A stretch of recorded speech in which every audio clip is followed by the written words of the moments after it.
चलो शांत रहो। आज हम लोग पढ़ेंगे भारत पर अरबों का आक्रमण। भारत पर अरबों का आक्रमण, ठीक, अर्थात मध्यकालीन भारत के बारे में पढ़ेंगे। मध्यकालीन भारत के इतिहास के बारे में पढ़ेंगे कि भारत में कैसे अरबों का आक्रमण हुआ, भारत में कैसे तुर्कों का आक्रमण हुआ, उनका मकसद क्या था भारत में आक्रमण करने का। हम लोग इस टॉपिक पे पूरा विस्तार से पढ़ेंगे। तो पहला हम लोग पढ़ेंगे भारत पर अरबों का आक्रमण कैसे होता है। तो अरबी कहाँ के थे? जो अरबी के थे वो अरब देश के थे। कहाँ के थे? अरब देश के। मतलब यहाँ पर क्या है? इराक है। इराक के साथ क्या है? उज्बेकिस्तान है, तुर्किस्तान क्या है यहाँ पर? तुर्किस्तान है। क्या है? तुर्किस्तान। यहाँ पर कुछ देश है, तुर्किस्तान है, उज्बेकिस्तान है। यहाँ बहुत सारे देश अरब के पास। तो अरब के पास से ही होता क्या है, एक अरबी लोग का जो व्यापार होता था, एक अरबियों का जो व्यापार होता था श्रीलंका से। कहाँ होता था? श्रीलंका से होता था। श्रीलंका के सिंघल द्वीप से होता था। अरबियों का जो व्यापार होता था वो श्रीलंका के सिंघल द्वीप से होता था। होता क्या है, अरबियों का एक जहाज, एक समुद्री जहाज सिंघल द्वीप से होता हुआ भारत के तटीय इलाकों से होता हुआ यहाँ पर आता। कहाँ पर आता है? सिंध के क्षेत्र में आता है। सिंध के क्षेत्र में यहाँ पर आता है। यहाँ पर एक है देवल बंदरगाह।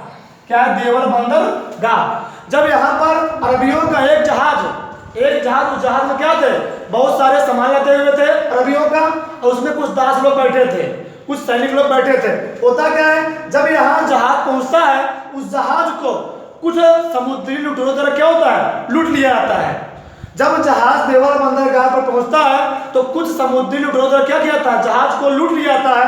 तो जब जहाज लूट लिया जाता है तो जब अरब के शासक होते हैं वालिद, कौन होते? खलीफा कौन होते? वालिद। तो जब उनको पता चलता है कि हमारे जहाज को भारत के कहां पर? सिंध वाले क्षेत्र में लूट लिया गया है, हमारे जहाज को भारत के सिंध वाले क्षेत्र में लूट लिया गया है, तो जो इराक अर्थात अरब के जो शासक होते हैं, जो खलीफा होते हैं, वो इस समय सिंध का जो शासक था दाहिर। कौन था? दाहिर, राजा दाहिर एक हिंदू शासक थे।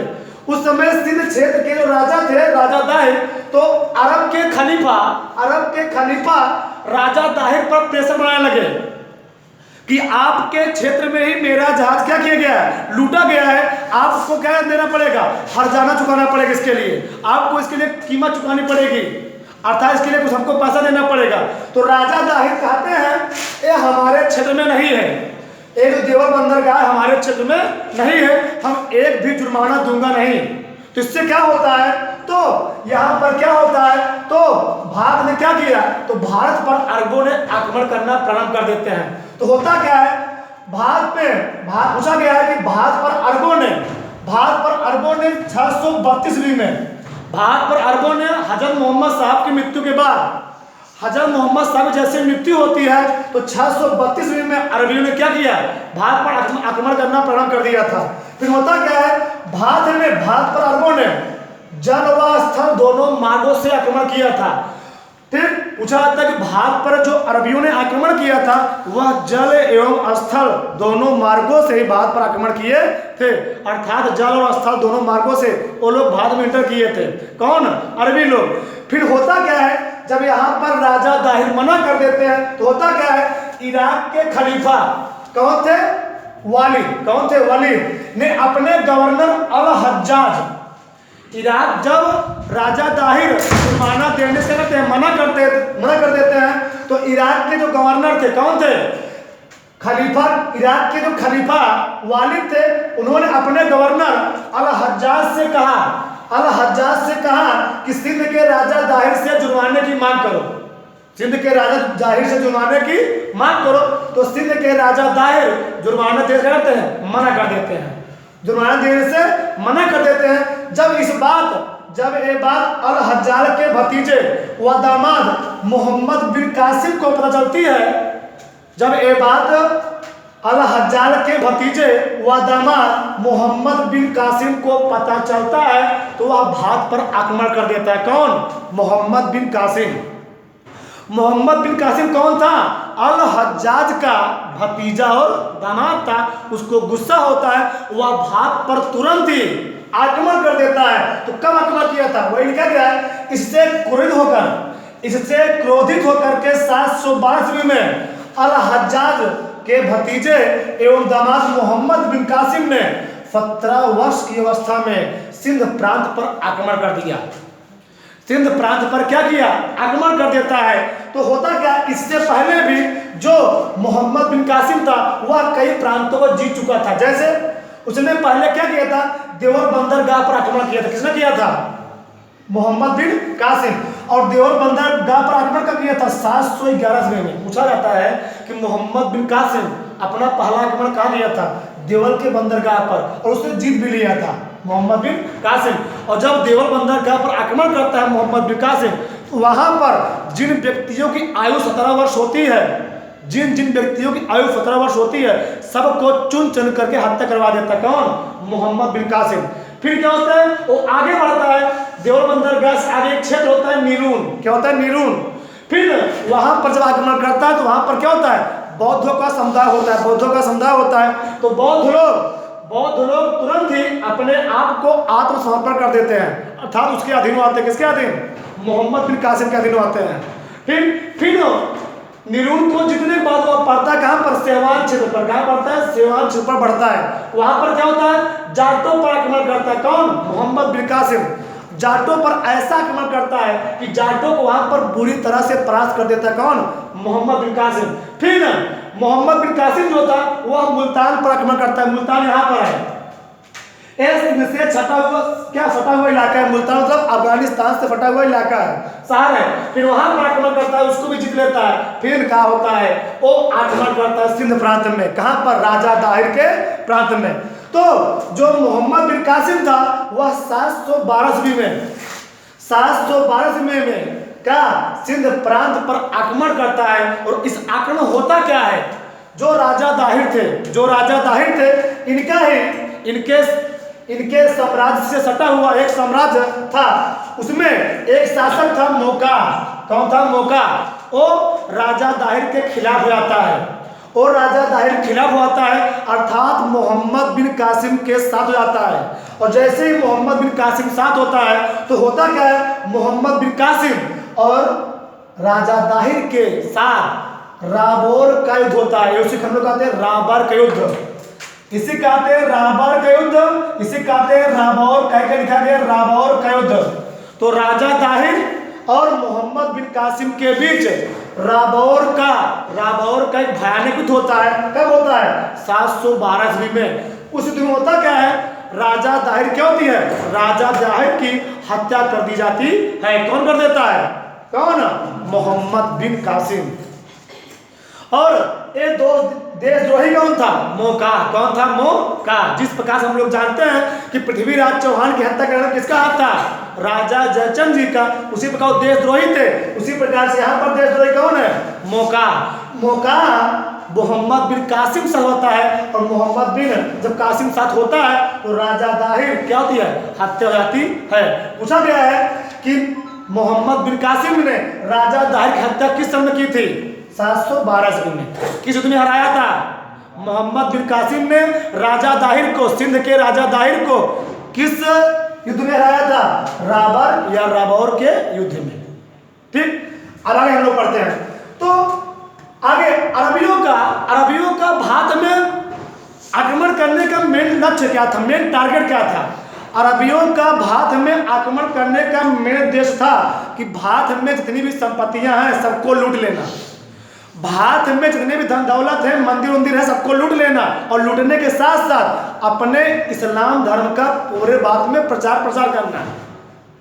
तो अरबियों का जो मेन टारगेट था, मेन जो लक्ष्य था, वह भारत पर आक्रमण करने का मेन जो लक्ष्य था वह भारत से धन दौलत लूटना और साथ साथ अपने इस्लाम धर्म को पूरे भारत में प्रचार करना था। तो अरबी लोग भारत से धन दौलत तो ले गए, लेकिन अपने इस्लाम धर्म का जब प्रसार पूरे भारत देश में फैला रहे थे, तो भारत देश में जो अलग अलग शहरों में जो शासक थे, जो राजा महाराजा थे, इस चीज को दबाए। वो पूरे साम्राज्य पर, पूरे भारत देश पर अपने इस्लाम धर्म को थोप नहीं सके, लेकिन यहाँ से बहुत सारे धन दौलत लूट ले जाते हैं। तो वही लिखा गया है, अरबियों का जो भारत में आक्रमण का मेन टारगेट था, मेन उद्देश्य था धन दौलत लूटना और इस्लाम धर्म का प्रचार प्रसार करना था। और जो लोग मना करने पर, मोहम्मद बिन कासिम के मना करने पर इस्लाम धर्म नहीं मानते थे, इस्लाम धर्म को नहीं स्वीकार करते थे, चाहे वह हिंदू हो चाहे वह कोई भी हो, इस्लाम धर्म को जो लोग स्वीकार नहीं करते थे उनको बंदी बना लिया जाता था और उन पर एक टैक्स लगाया जाता था जिसे हम कहते हैं जजिया कर। तो पूछा गया है किस मुस्लिम शासक ने पहली बार जजिया कर लगाया था? किसने? मोहम्मद बिन कासिम ने। किसे लगाया था? मोहम्मद बिन कासिम ने। आगे हम लोग पढ़ेंगे तो यहाँ पर लिखा गया है मोहम्मद बिन कासिम ने क्या चलाए थे? जजिया कर लगाया था। कब लगाया था? 712 ईस्वी में। मोहम्मद बिन कासिम ने 712 ईस्वी में हिंदुओं पर पहली बार जजिया कर लगाया था। और जजिया कर क्या था? जजिया कर जो था आय के उपज का, जो भी पैदावार होता था, पैदावार का 50% अर्थात 1/2 भाग या 1/3 भाग लिया जाता था, टैक्स के रूप में वसूला जाता था। इससे पहले भी जजिया कर कुछ और लोग लगाए थे, जैसे 1376 ईस्वी में फिरोज शाह तुगलक ने पहली बार ब्राह्मणों पर जजिया कर लगाया था। तो पूछा गया है कि पहली बार इतिहास में ब्राह्मणों पर जजिया कर किसने लगाया था? जजिया टैक्स किसने लगाया था? तो फिरोज शाह तुगलक। किसे लगाया था? फिरोज शाह तुगलक लगाया था 1376 ईस्वी में। फिर 1564 ईस्वी में मुगल सम्राट अकबर ने जजिया कर को समाप्त कर दिया था। पूछा था कि किस मुगल सम्राट ने जजिया कर को समाप्त कर दिया था? किसने? अकबर ने जजिया कर को समाप्त कर दिया था 1564 में। फिर क्या होता है? 1679 ईस्वी में जब औरंगजेब का शासन आता है तो औरंगजेब पुनः जजिया कर क्या करता है? स्टार्ट कर देता है, शुरू कर देता है। कौन? औरंगजेब। तो वही चीज यहाँ दिया गया है, औरंगजेब। पूछा गया है कि जजिया कर को किस मुगल सम्राट ने शुरू किया था? तो अकबर ने। और जजिया कर को पुनः अंत कौन किया था? अकबर ने। और किसने पुनः शुरू किया? औरंगजेब ने। आगे 1720 में, कब? 1720 में मोहम्मद शाह रंगीला ने 1720 में मोहम्मद शाह रंगीला ने जजिया कर को अंतिम रूप से क्या किया? समाप्त कर देता है। तो उसके बाद से भारत में कभी भी जजिया कर लगाया नहीं गया। तो मोहम्मद शाह रंगीला ने क्या किया था? जजिया कर को अंतिम रूप से क्या किया? समाप्त कर दिया था। अब यहाँ देखो, तो राजा दाहिर की हत्या करने के बाद मोहम्मद बिन कासिम क्या होता है? उसके पुत्र जयसिंह को भी, राजा दाहिर पुत्र कौन था? जयसिंह। उसके पुत्र जयसिंह को भी बहमनाबाद में क्या करता है? परास्त कर देता है। बहमनाबाद में करता है, बुरी तरह से परास्त कर देता है। कौन? मोहम्मद बिन कासिम। फिर तो मोहम्मद बिन कासिम ऐसा मुस्लिम शासक था जिसने सिंध क्षेत्र के हिंदुओं पर क्या 712 ईस्वी में जजिया कर लगाया था। ठीक, तो मोहम्मद बिन कासिम एक ऐसा शासक था जिसने 712 ईस्वी में सिंध क्षेत्र के हिंदुओं पर पहली बार क्या लगाया था? जजिया कर लगाया था। आगे मोहम्मद बिन कासिम ने सोने के दिरहम सिक्के चलवाए। पूछा जाता है कि मोहम्मद बिन कासिम ने कौन सा सिक्का चलवाया था? सोने का दिरहम सिक्का चलवाया था, सबसे कीमती सिक्का होता है। और मोहम्मद बिन कासिम जब भारत में आया था तो खजूर की खेती का प्रारंभ किया था, क्योंकि ठीक जो इराक वाला इलाका है वो क्या है? एकदम बंजर भूमि है। क्या है? बंजर भूमि है। तो बंजर भूमि की वजह से जो खजूर खेती होती है वह बंजर भूमि में होती है। तो क्या करता है? यह भारत में पूछा जाता है कि मोहम्मद बिन कासिम ने भारत में कौन सी फसल उगाई थी? किसकी खेती का प्रारंभ किया था? कौन सी? खजूर की खेती का प्रारंभ करवाया था। किसने? मोहम्मद बिन कासिम ने। और मोहम्मद बिन कासिम ने भारत में ऊंट पालन की शुरुआत की थी। पालन क्या? लोग ऊंट को रखते थे सिर्फ, लेकिन बाद में जब मोहम्मद बिन कासिम भारत आता है तो ऊंट को पालने के साथ क्या? ऊंट को रखने के साथ साथ लोग अपने घरों में ऊंट को पालने भी लगे। ठीक, तो ये सब क्या थे? मोहम्मद बिन कासिम के कुछ काम थे। आगे हम लोग पढ़ते हैं भारत पर तुर्कों का आक्रमण।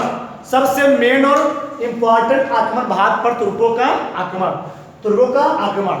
तो भारत पर अरबियों के आक्रमण के बाद भारत पर तुर्कों का आक्रमण होता है। तो तुर्कों के आक्रमण में पहला कौन आक्रमण होता है? तो अरबियों के आक्रमण के बाद भारत पर किसने आक्रमण किए थे? तुर्कों ने। तो गजनी साम्राज्य का संस्थापक कौन था? अलतुर्की। हम लोग जानते हैं जो गजनी साम्राज्य है वो अफगानिस्तान के सटा हुआ शहर है, अफगानिस्तान का शहर है। कौन? गजनी। यहाँ पर पड़ता है, यहाँ से जहाँ से जहाँ से मोहम्मद गौरी आया था। कौन आता है? मोहम्मद गौरी। वही गजनी साम्राज्य है। क्या है? गजनी साम्राज्य। अफगानिस्तान से सटा हुआ इलाका है गजनी। तो गजनी साम्राज्य का संस्थापक कौन था? अलतुर्की। गजनी साम्राज्य संस्थापक कौन था? अलतुर्की। तो भारत पर आक्रमण करने वाला पहला तुर्की मुसलमान कौन था? सुबुक्तगीन। कौन था? सुबुक्तगीन कौन था? जो अलतुर्की का गुलाम हुआ दामाद था। तो भारत पर आक्रमण करने वाला पहला तुर्की मुसलमान कौन था? सुबुक्तगीन था। और सुबुक्तगीन कौन था? अलतुर्की का गुलाम और दामाद था। पूछा गया है कि भारत पर किस तुर्की ने पहली बार आक्रमण किया था? तो अलतुर्की ने। किसने किया था? कौन? सुबुक्तगीन। किसने किया था? सुबुक्तगीन ने किया था। और सुबुक्तगीन की राजधानी क्या थी? बायहिंद। क्या थी? बायहिंद इसकी राजधानी थी। तो सुबुक्तगीन जब उसकी मृत्यु आती है तो मृत्यु के बाद सुबुक्तगीन की मृत्यु के बाद क्या होता है? सुबुक्तगीन का जो पुत्र होता है कौन? महमूद गजनवी। सुबुक्तगीन की मृत्यु के बाद उसके होते हैं दो पुत्र। एक होते हैं कौन होता है? इस्माइल। एक होते हैं महमूद गजनवी। तो इस्माइल की हत्या करने के बाद महमूद गजनवी 998 ईस्वी में 27 वर्ष की अवस्था में 928 में गद्दी पर बैठता है। अपने भाई इस्माइल की हत्या करने के बाद 27 वर्ष की अवस्था में 988 में वह गद्दी पर बैठता। कौन? महमूद गजनवी। और महमूद गजनवी गद्दी पर बैठने के समय जब उसके पिता क्या थे? शासक थे। तो वह क्या था? खुरासन का शासक था। कौन? महमूद गजनवी। अपने पिता के शासनकाल में जो महमूद गजनवी था वह खुरासन का शासन क्या था? खुरासन का क्या था? शासक था, गवर्नर था। कौन? महमूद गजनवी। फिर होता क्या है? जब वह गद्दी पर बैठता है तो बगदाद के खलीफा क्या होते हैं? खलीफा मीन्स धार्मिक गुरु या राजनीतिक। जो खलीफा होते थे वो धार्मिक गुरु के साथ साथ राजनीतिक भी गुरु होते थे। तो क्योंकि इसने अपने भाई की हत्या कर दिया था, इसे यह इजाजत लेने के लिए बगदाद के खलीफा अल आदिल बिल्लाह से परमिशन लेने के लिए जाता है कि हम भारत पर आक्रमण करें कि ना करें। वहां से उसे आशीर्वाद लेने के लिए जाता है। कौन? महमूद गजनवी। और जब बगदाद के खलीफा अल आदिल बिल्लाह से वह क्या करता है? वहां से उसकी अनुमति मिलती है और अब बिल्लाह जी अर्थात इनके गुरु उसको कौन सी उपाधि देते हैं? यमीनुद्दौला उपाधि से सम्मानित करते हैं। ठीक। तो वह बगदाद के खलीफा अल आदिल बिल्लाह से यमीनुद्दौला की उपाधि लेता है। यमीनुद्दौला क्या होता है? हम साम्राज्य का अर्थात साम्राज्य का दाहिना हाथ, साम्राज्य का तुर्किस्तान के साम्राज्य का दाहिना हाथ, या इसे हम क्या कहते हैं? मुस्लिमों का संरक्षक। हम मुस्लिमों का संरक्षक करेंगे। ये क्या था? यह मतलब क्या था? और जैसे ही यह अपने गुरु से परमिशन लेता है और वहां कसम खाता है कि मैं जब तक जिंदा रहूंगा तब तक भारत पर आक्रमण करता रहूंगा। कौन? महमूद गजनवी। तो होता क्या है इसमें? अब यहां थोड़ा है जो तुर्कों का जो मेन उद्देश्य था, अरबियों का मेन उद्देश्य भारत पर धन दौलत लूटना और इस्लाम धर्म को थोपना था। लेकिन तुर्कियों का जो मेन उद्देश्य था वह था मेन क्या था? धन दौलत लूटना था। तुर्कियों का भारत में क्या आक्रमण का मेन उद्देश्य क्या था? यहां से धन दौलत लूटना, अपार धन दौलत लूटना था। तो हेनरी इलियट के अनुसार, इतिहासकार कौन थे? हेनरी इलियट के अनुसार कौन? महमूद गजनवी 1001 से लेकर के 1027 तक भात पर 17 बार आक्रमण किया था। हेनरी इलियट के अनुसार महमूद गजनवी भात पर 1001 से लेकर के 1027 तक कितनी बार आक्रमण किया? 17 बार आक्रमण किया। कितनी बार? 17 बार आक्रमण करता है। तो हम लोग पढ़ेंगे उसने कहां कहां पर कौन कौन आक्रमण किया। ठीक, तो इसने भात पर आक्रमण के समय, महमूद गजनवी भात पर आक्रमण के समय जिहाद का नारा दिया था। क्या दिया? जिहाद का नारा दिया। और साथ साथ अपना नाम बुद्ध किसर रखा था, मूर्ति भंजक रखा था। इसका मतलब हमको कहीं भी मंदिर मस्जिद दिखेंगे सबको तोड़ डालें। कौन? इसका मतलब होता है मूर्ति भंजक, बुद्ध किसर। मंदिरों को तोड़ने वाला कौन? महमूद गजनवी।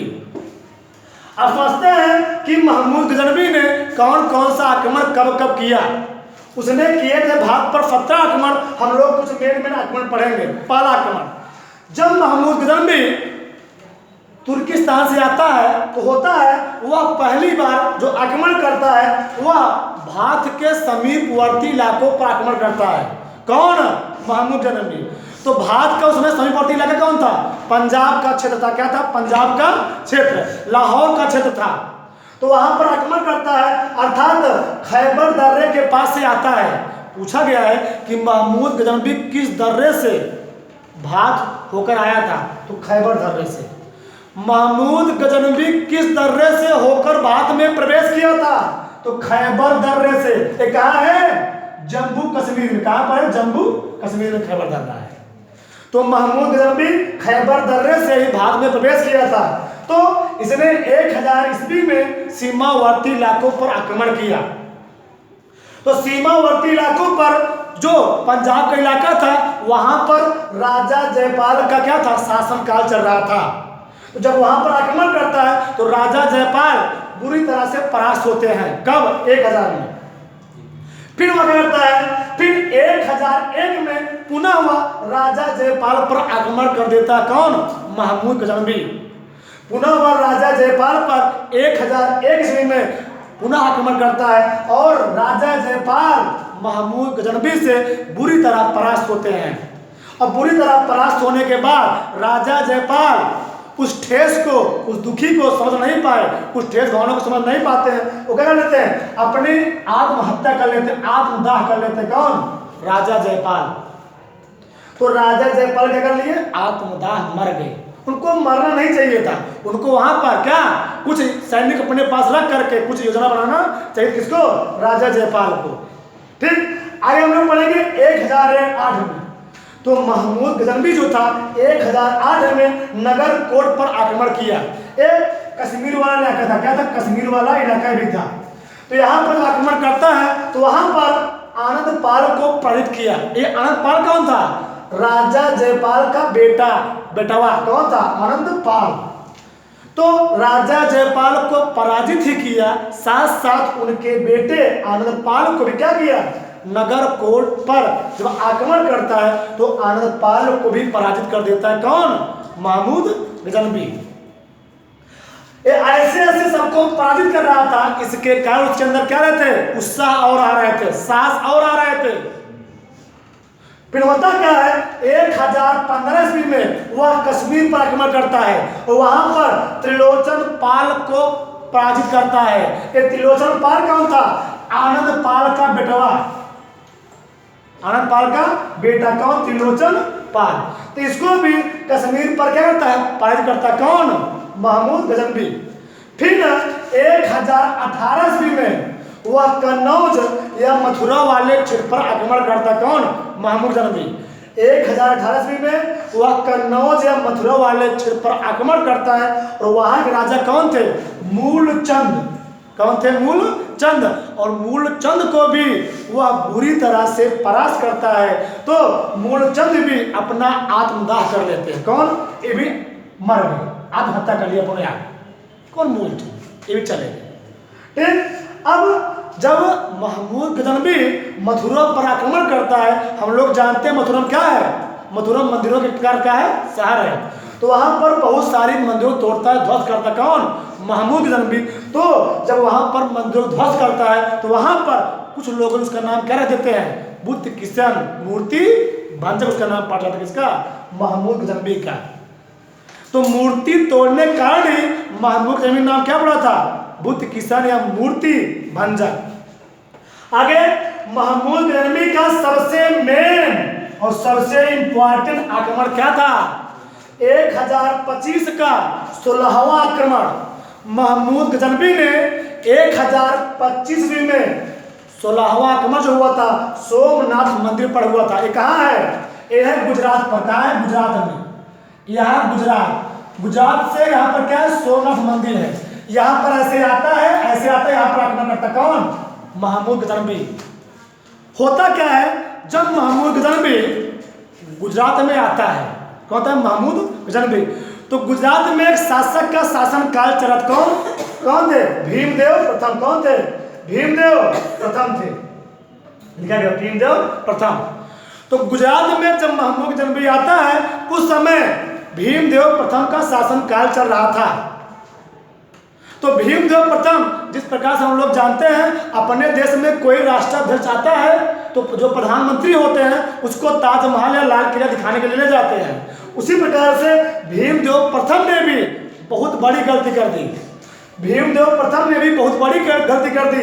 शाम के समय महमूद गजनवी को सैर के तौर पर कहाँ ले जाता है, सोमनाथ मंदिर पर।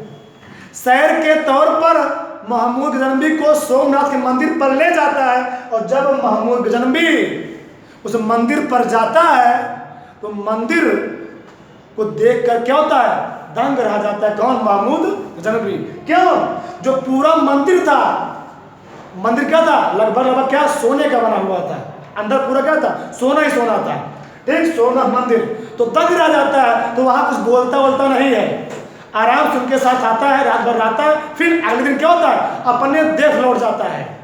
और अपने देश लौटने के बाद वहाँ पर क्या होता है, अपने आसपास के उज्बेकिस्तान, तुर्किस्तान, जो और सारे देश थे, 2-3 देश थे, उन देशों को, सैनिकों को भी वो अपने साथ लेकर तब क्या होता है, 1025 में सोमनाथ के मंदिर पर एक भीषण आक्रमण कर देता है। कौन, महमूद गजनवी। तो वहां पर उस आक्रमण होता क्या है, वहां पर 50,000 ब्राह्मण थे और 50,000 ब्राह्मणों की निर्दयता के साथ क्या करता है, वो लोग कहते हत्या कर देते। कौन, महमूद गजनवी। एक भीषण सैनिक लेकर आए होते, कौन लेकर आया होता, महमूद गजनवी। और 50,000 ब्राह्मणों की हत्या कर देता है। और वहां से जो धन दौलत पाता है, कहा जाता है, इतिहास में लिखा गया है, कहा गया है कि महमूद गजनवी जब सोमनाथ मंदिर पर आक्रमण करता है तो वहां से 6.5 टन सोना ले जाता है। 6.5 टन सोना ले जाता है और 20 लाख दिनार की संपत्ति उससे हाथ लगती है। एक 20 दिनार क्या होता है, दिनार एक प्रकार से रुपया है। क्या है, रुपया है। इसका वर्तमान मूल्य कितना है, लगभग 250 रुपए। तो 20 लाख में जब 250 गुणा करेंगे लगभग आएगा 50 करोड़। उस समय सोचो 1025 में महमूद गजनवी 50 करोड़ की संपत्ति, 1025 में महमूद गजनवी भारत के सोमनाथ मंदिर से 50 करोड़ की संपत्ति और इतना सोना लेकर गया था।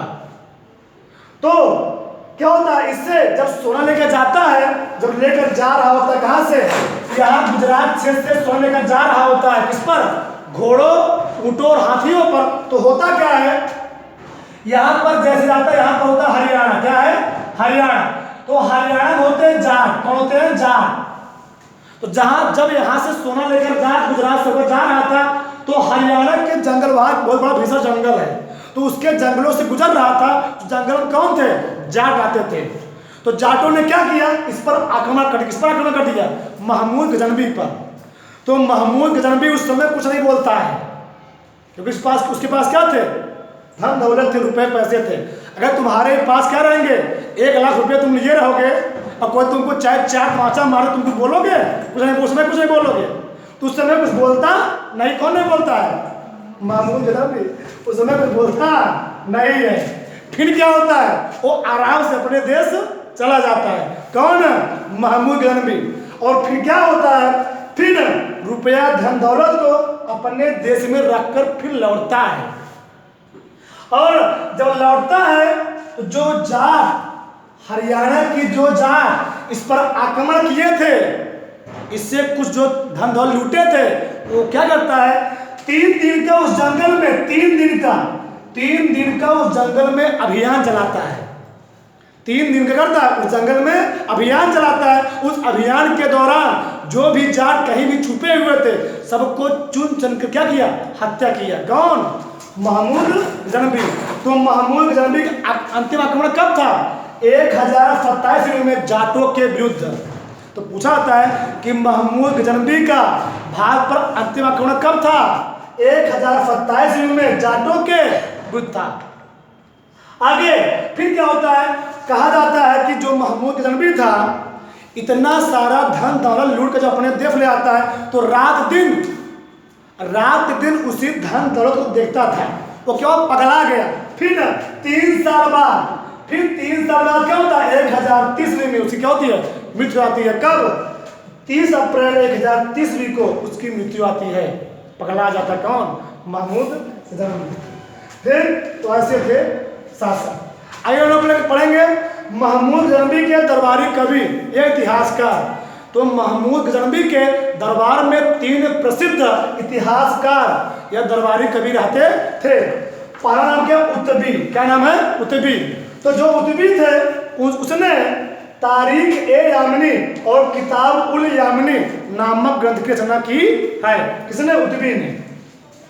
आए कौन है? अल बरूनी। कौन है? अल बरूनी। तो अल बरूनी ने तारीखे हिंद और किताबुल हिंद नामक ग्रंथ की रचना की है। पूछा गया है कि किताबुल हिंद की रचना किसने किया है? अल बरूनी ने। किसने? अल बरूनी ने। और महमूद गजनवी के साम्राज्य के सबसे प्रसिद्ध दरबारी कवि कौन थे? फिरदौसी। कौन थे? फिरदौसी। तो फिरदौसी ने शाहनामा नामक ग्रंथ की क्या किया है? रचना किया है। और जो फिरदौसी थे, यह महमूद गजनवी के सबसे प्रसिद्ध दरबारी कवि थे। आगे महमूद गजनवी ने दिल्ली वाला नामक सिक्का चलवाया था, जिस पर एक घुड़सवार और बैल का चित्र अंकित था। तो महमूद गजनवी ने दिल्ली वाला नामक एक सिक्का चलवाया था, जिस पर एक घुड़सवार और एक बैल का क्या चित्र अंकित था। यदि आप सभी को वीडियो अच्छा लगता है तो आप लोग लाइक करिए, सब्सक्राइब करिए, चैनल पर कमेंट भी करिए। Thank you. जय भारत।